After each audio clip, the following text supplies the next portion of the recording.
Mi mundo era un cuadro pintado con los colores más felices y vibrantes. Cada pincelada, cada detalle era perfecto. Desde el primer rayo de sol que se colaba por las ventanas de nuestra casa, hasta el suave susurro del viento entre los árboles del jardín. Todo tenía un propósito, una armonía que me hacía sentir completo. Y en el centro de ese cuadro la figura más luminosa era Ana, mi esposa. Conocí a Ana en la universidad, en una clase de historia del arte.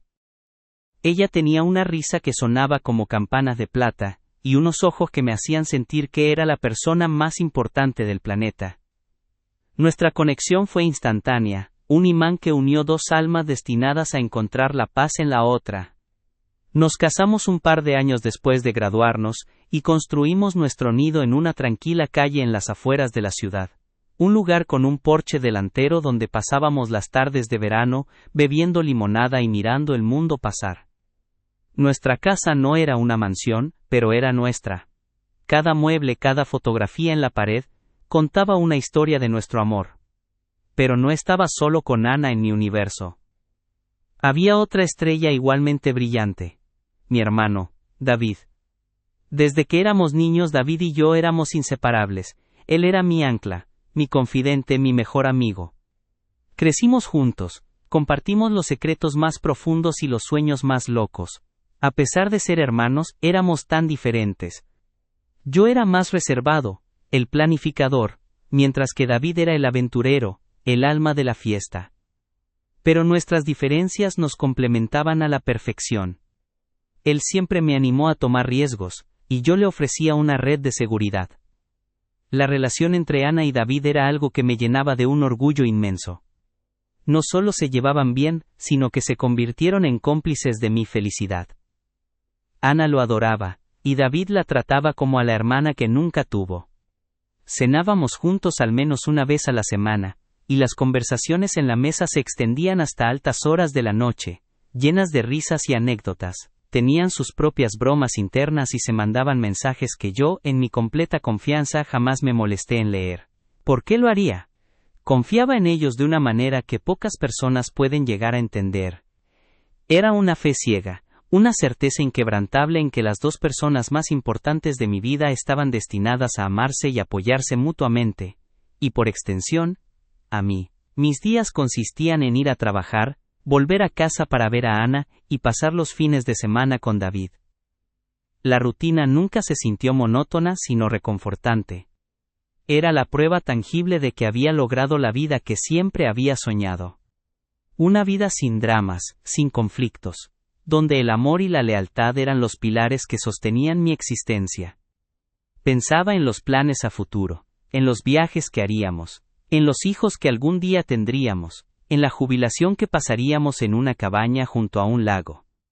Todos estos sueños incluían a Ana y a David, mano a mano, como un equipo inquebrantable, como una tríada de amor y apoyo.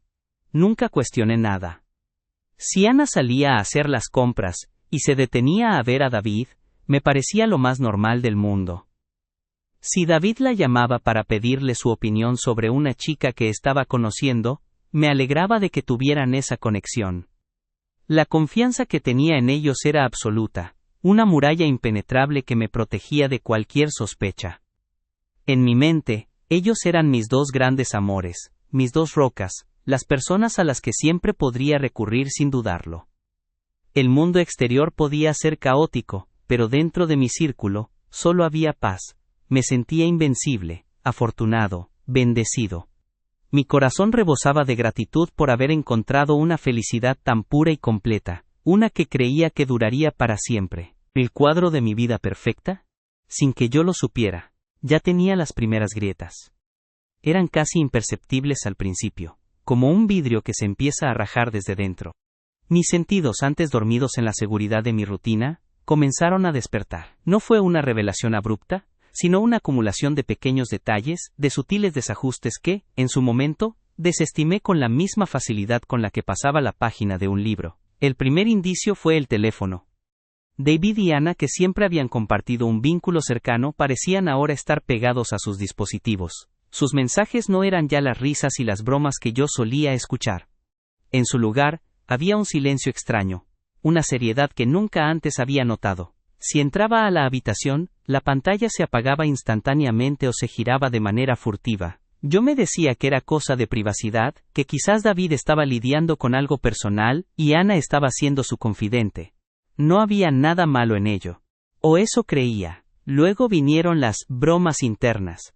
Frases que se susurraban y que yo no entendía, seguidas de una risa nerviosa. Si preguntaba de qué se trataba, me respondían con un «oh nada, es una tontería de David y mía». La respuesta era vaga, pero el tono era tan convincente que yo lo dejaba pasar. Pero la frecuencia de esas bromas aumentaba, y yo me sentía cada vez más como un extraño en mi propia casa. Los tres, que siempre habíamos sido una tríada inquebrantable, ahora éramos 2 y 1. Yo era el que quedaba fuera. Mis sospechas empezaron a materializarse con sus excusas para pasar tiempo a solas. Ana de pronto tenía más citas para el café, con amigas que no conocía, y David tenía trabajos de último minuto en su oficina, que lo mantenían ocupado hasta tarde. Un par de veces, los encontré en el mismo lugar, en la misma cafetería, sentados en una esquina, sumidos en una conversación. Cuando me veían, me saludaban con una sonrisa forzada y una excusa demasiado elaborada para ser espontánea. El nudo en mi estómago se volvía más y más apretado, una bola de hielo que amenazaba con congelar la sangre en mis venas. A pesar de todo, mi mente se negaba a creer lo que mis ojos veían. Solo estás celoso, me decía, no confías en ellos como antes. Me sentía miserable por siquiera dudar de las 2 personas que más amaba. Por las noches, me acurrucaba junto a Ana, sintiendo su calor, y me avergonzaba de mi desconfianza. ¿Cómo podía pensar algo así? Ella era mi esposa. Él era mi hermano. Eran los pilares de mi vida. Me convencía a mí mismo de que eran solo tonterías, celos infundados, pero el nudo en mi estómago persistía. Una pequeña y punzante advertencia que yo, en mi ciega devoción, me negaba a escuchar. No podía entender por qué la gente a la que más amaba se sentía tan lejana, como si estuvieran a la vuelta de la esquina de un secreto que yo no podía ver, y es que, de cierta forma, lo estaban. Esa mañana en particular, un silencio inusual colgaba sobre la casa. Ana me dijo que tenía una cita con el dentista, y David me había enviado un mensaje temprano diciendo que su reunión en el trabajo se había adelantado, y que no podría acompañarme al partido que habíamos planeado. El nudo en mi estómago, que se había vuelto un residente permanente, se tensó aún más. La coincidencia era demasiado grande para ser ignorada. Por primera vez en mi vida, la fe ciega en mis 2 seres más queridos se desvaneció, reemplazada por una punzada fría y cortante de duda. Tomé una decisión que nunca antes me había atrevido a considerar. Con una mezcla de vergüenza y desesperación, subí a mi auto y lo seguí. Conduje lentamente manteniendo una distancia segura. Mi corazón latía con una furia sorda, un tamborileo que resonaba en mis oídos.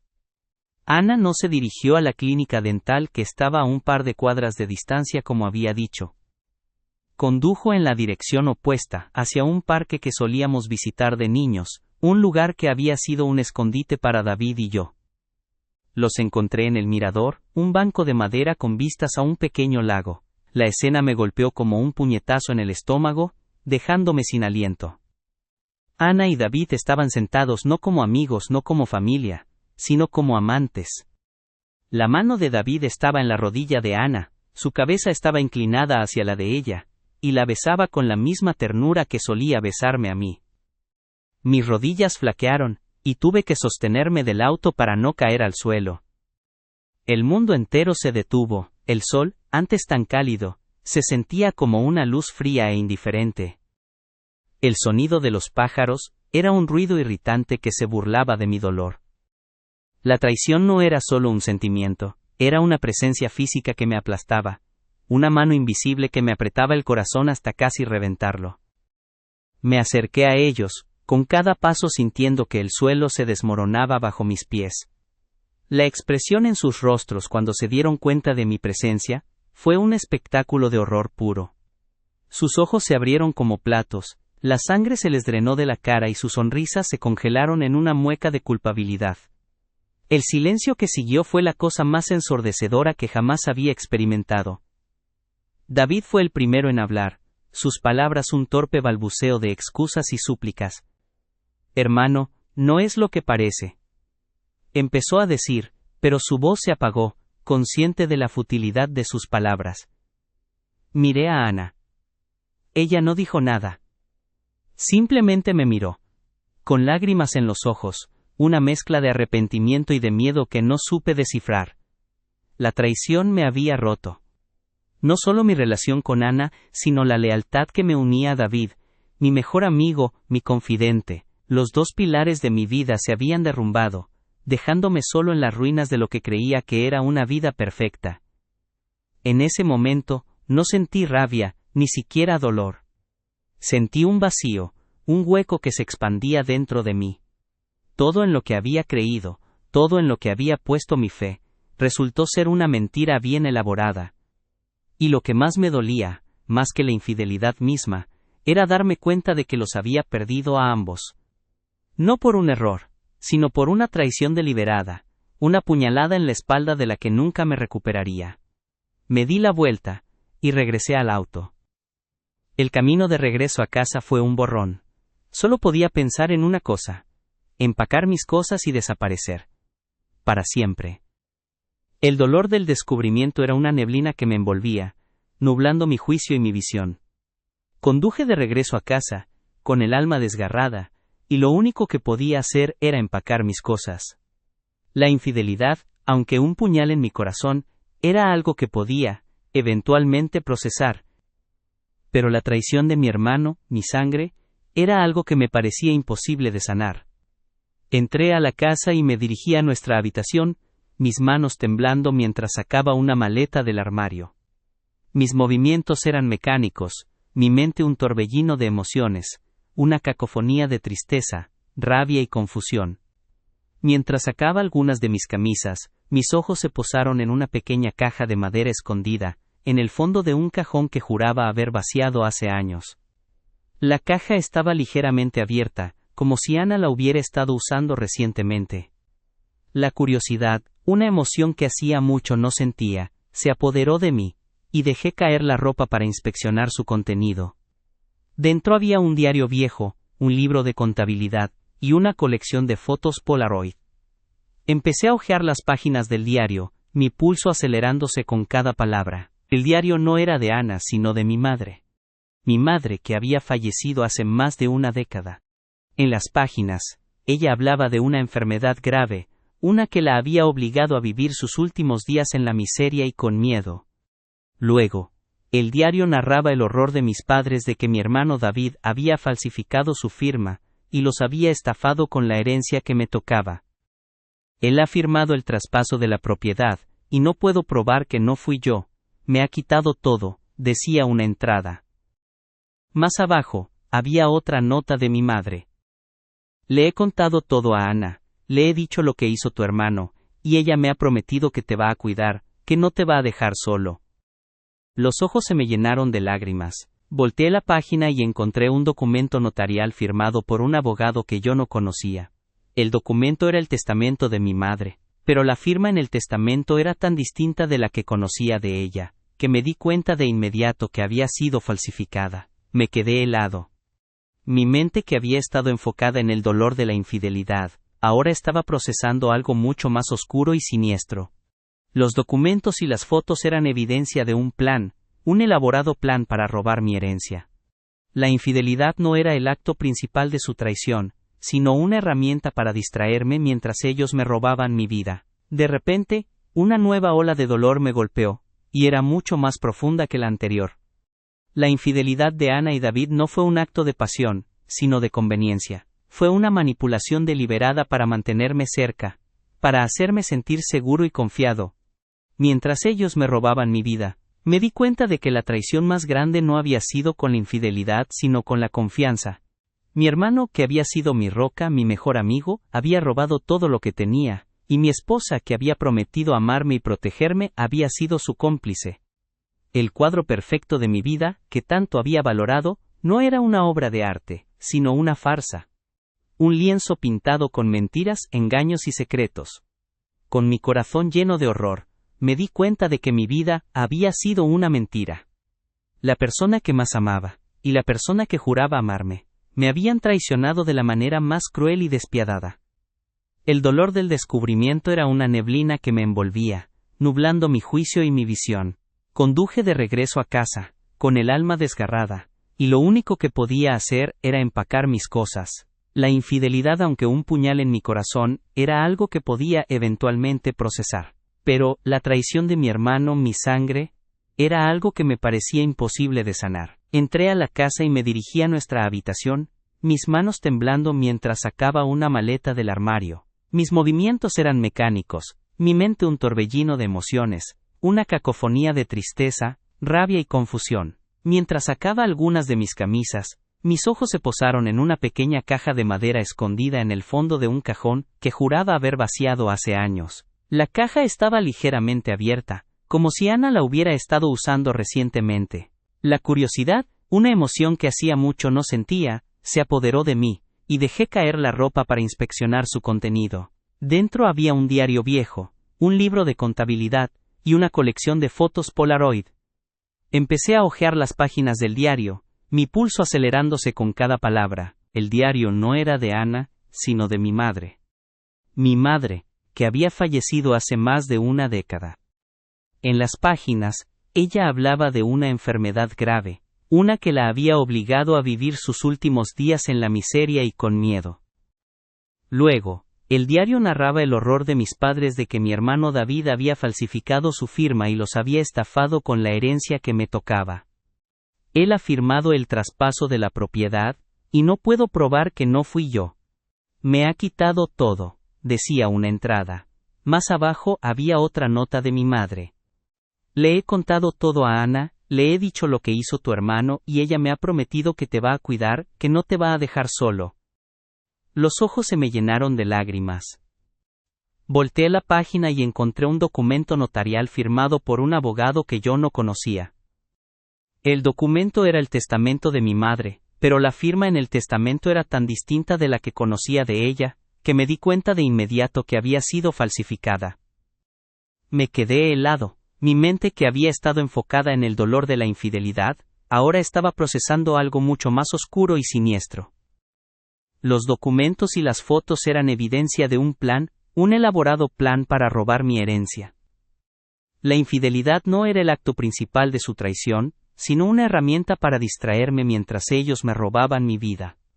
De repente, una nueva ola de dolor me golpeó, y era mucho más profunda que la anterior. La infidelidad de Ana y David no fue un acto de pasión, sino de conveniencia. Fue una manipulación deliberada para mantenerme cerca, para hacerme sentir seguro y confiado, mientras ellos me robaban mi vida. Me di cuenta de que la traición más grande no había sido con la infidelidad sino con la confianza. Mi hermano, que había sido mi roca, mi mejor amigo, había robado todo lo que tenía, y mi esposa, que había prometido amarme y protegerme, había sido su cómplice. El cuadro perfecto de mi vida, que tanto había valorado, no era una obra de arte sino una farsa, un lienzo pintado con mentiras, engaños y secretos. Con mi corazón lleno de horror, me di cuenta de que mi vida había sido una mentira. La persona que más amaba, y la persona que juraba amarme, me habían traicionado de la manera más cruel y despiadada. El dolor, la traición, el vacío. Todas las emociones se fusionaron en un solo sentimiento, la furia. Una rabia fría y calculadora, más peligrosa que cualquier otra, porque no buscaba la destrucción sino la justicia. No iba a huir. No iba a dejar que se salieran con la suya. El dolor que sentía, por más profundo que fuera, se convirtió en mi combustible, mi motor. Tenía un propósito ahora. Tenía un plan. Tomé la maleta que había estado empacando, y en lugar de llenarla con ropa, la llené con los documentos que había encontrado en el cajón de Ana, el diario de mi madre, el testamento falsificado, las fotos, todo lo que necesitaba para exponer su traición. En un momento, mis manos temblaban de dolor, ahora temblaban de anticipación. Mi mente, que había sido un remolino de emociones, se volvió afilada, enfocada, como una hoja de cuchillo lista para cortar la mentira que había sido mi vida. Justo en ese momento, la puerta principal se abrió. Era Ana y David. Entraron, sus rostros una mezcla de pánico y arrepentimiento. David se detuvo en la sala, sus ojos fijos en la maleta que tenía en mi mano. Se veía tan patético, tan pequeño, que la rabia que sentía se convirtió en una especie de piedad amarga. Necesitamos hablar, dijo David, su voz temblando. Hermano, déjame explicarte. No hay nada que explicar, le dije, mi voz extrañamente tranquila, fría como el hielo. Ya lo sé todo. La expresión en sus rostros se convirtió en horror puro. Sabían que no hablaba de la infidelidad. Sabían que había encontrado los documentos. El aire en la habitación se volvió pesado, espeso, lleno de culpa y miedo. Ana se acercó a mí, sus ojos llenos de lágrimas. Por favor, déjame explicarte, susurró. Todo fue para protegerte. ¿Protegerme? Me reí, una risa sin alegría, un sonido que no me reconocía. Me robaron mi vida. Me robaron mi herencia. Me mintieron a la cara. Se burlaron de mi amor, de mi confianza. ¿Y todo fue para protegerme? Saqué el diario de mi madre y el testamento falsificado. Se los mostré, mis manos firmes. Sé lo que hiciste, David. Sé que falsificaste la firma de mamá. Sé que Ana lo sabía y que te ayudó a robarme todo. Y créame, lo van a pagar. Los dos. La expresión de David cambió de pánico a un miedo helado. Sabía lo que le esperaba. Sabía que no solo enfrentaba el fin de nuestra relación, sino una posible condena en prisión. Ana se quedó inmóvil, sus ojos fijos en los documentos, como si fueran un fantasma del pasado que la había alcanzado. Tengo los documentos, les dije. Tengo la evidencia. Mañana voy a ir al abogado. Y no van a poder escapar. Me di la vuelta y me dirigí a la puerta, mi corazón roto, pero mi mente enfocada. Dejé a Ana y a David solos en la sala, con los fantasmas de su traición, con los secretos que los habían consumido. Salí de la casa, no con el dolor de un hombre traicionado, sino con la determinación de alguien que ha encontrado la fuerza en la furia. Mi vida, el cuadro que había sido destruido, ahora sería reconstruido. No con los colores vibrantes y felices de antes, sino con los tonos oscuros y fuertes de la justicia. Y esta vez, nadie me iba a robar mi vida.